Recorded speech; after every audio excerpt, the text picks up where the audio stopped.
Florence Louan-Messan, bâtonnier de l'Ordre des avocats. Bienvenue dans les rendez-vous de la justice.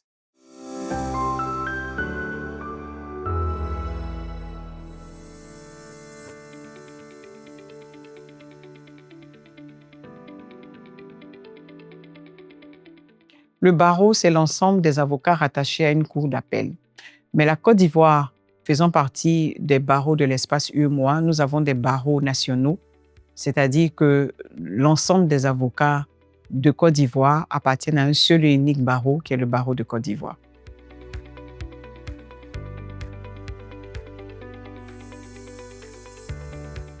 On devient avocat en Côte d'Ivoire en application des règlements de l'UEMOA qui régissent la profession d'avocat dans l'espace UEMOA.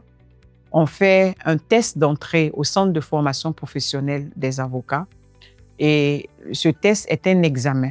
C'est un examen, il faut avoir 10 de moyenne dans 3 matières qui ont été déterminées par le Conseil de l'Ordre des avocats: le droit des obligations, procédure civile ou procédure pénale et culture générale. Lorsque vous avez 10 de moyenne, vous êtes admis à entrer au centre de formation professionnelle des avocats, où vous poursuivez encore une formation d'une durée de 4 à 6 mois, au terme desquels vous passez l'examen qui est le CAPA, le certificat d'aptitude de la profession d'avocat.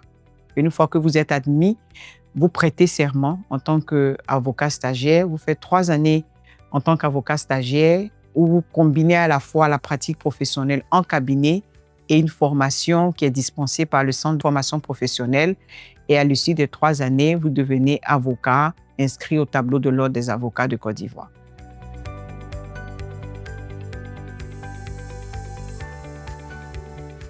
La CARPA, c'est la Caisse autonome de règlement pécuniaire des avocats. Vous savez que les avocats ont pour mission, mandat peut être donné aux avocats pour recouvrer des sommes d'argent pour le compte de leurs clients. Donc, il faut préserver les sommes qui sont recouvrées pour les comptes des clients. Et donc, la Côte d'Ivoire a mis sur pied cette CARPA depuis 1989, dispositif qui a été repris au niveau de l'UEMOA par le règlement d'exécution et qui impose aux différents barreaux de l'espace de créer une caisse autonome de règlement pécuniaire. De façon pratique, qu'est-ce que cela signifie? Lorsque vous confiez à votre avocat le soin de recouvrer une somme d'argent pour vous, les sommes qu'il recouvre ne peuvent pas être déposées sur son compte professionnel personnel. Il a obligation de déposer cette somme à la CARPA, qui est une banque qui est choisie par l'Ordre des avocats. Et cette somme est déposée à la CARPA. Elle doit y demeurer pendant environ 15 jours. À l'issue de ce délai, la part qui a été convenue entre l'avocat et son client est rétrocédée au client et les honoraires de l'avocat également lui sont versés. Ce mécanisme a pour but de sécuriser les fonds des clients. Un avocat qui recouvre une somme pour le compte d'un client ne peut pas le détourner parce que cette somme est déposée à la CARPA sous la supervision du bâtonnier et la part qui revient au client lui est reversée.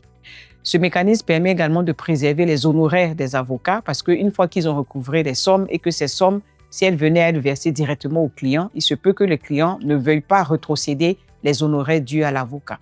Donc, lorsque les sommes sont déposées à la CARPA, si vous déposez 100 millions que vous avez recouvrés pour le compte d'un client, si vous avez convenu avec votre avocat que l'avocat aurait droit à 80 millions, 20 millions pour ses honoraires et 80 millions au titre des sommes recouvrées pour le client, la CARPA fait la répartition, remet les 80 millions au client et les 20 millions à l'avocat.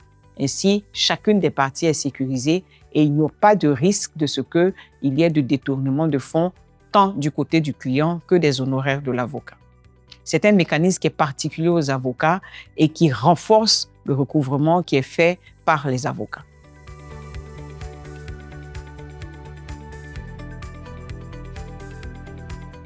Un bâtonnier, c'est celui qui représente l'ensemble des avocats. Il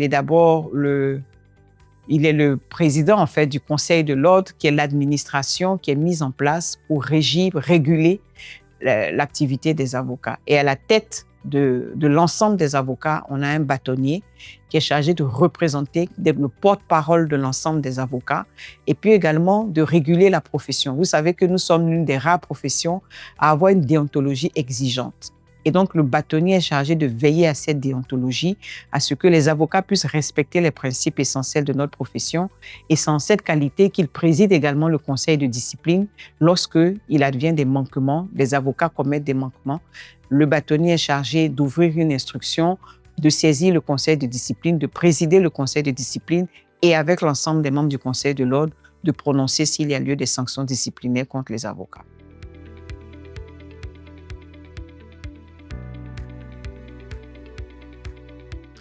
Un dauphin, c'est un bâtonnier élu en devenir en réalité. Nos tests prévoient qu'une année avant la fin du mandat du bâtonnier, qui est de 3 ans, 2 ans après son mandat, avant la fin de son mandat, on élit le dauphin, c'est-à-dire le prochain bâtonnier qui va lui succéder. Cela permet d'assurer la continuité de l'exercice, la continuité du mandat, la continuité des activités qui ont été mises en place par le précédent bâtonnier. Et donc, le dauphin vient une année avant la fin du mandat apprendre aux côtés du bâtonnier en exercice, faire ses marques, de sorte que lorsqu'il prend fonction, on ne soit pas dans la rupture, mais dans la continuité.